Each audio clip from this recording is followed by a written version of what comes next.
Hi, I'm Assistant Commonwealth's Attorney Dan Laren, and I'm here again with the case of the week.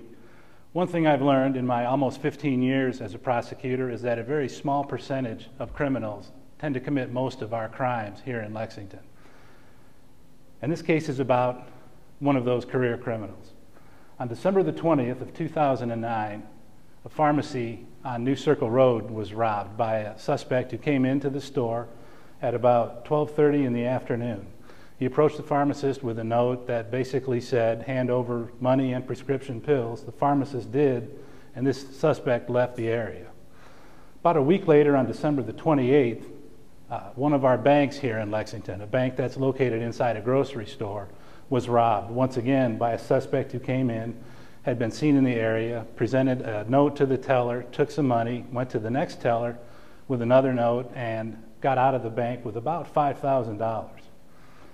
Finally, on January the 7th of 2010, another pharmacy was robbed by an individual who came in with the same sort of MO, as we call it, a modus operandi. He had a note, he presented it to the pharmacist, and this particular pharmacist, instead of handing all these controlled substances to the suspect, dropped them or threw them in the air, and in the resulting confusion, while the suspect was trying to gather up these pills, they hit their silent alarm, the police were notified, and as luck had it, an off-duty fireman came in from the area and assisted the employees in subduing this individual.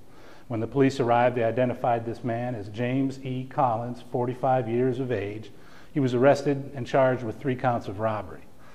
Now, the case went through circuit court. The prosecutor in this case was Cindy Reeker, who couldn't unfortunately be here with us today.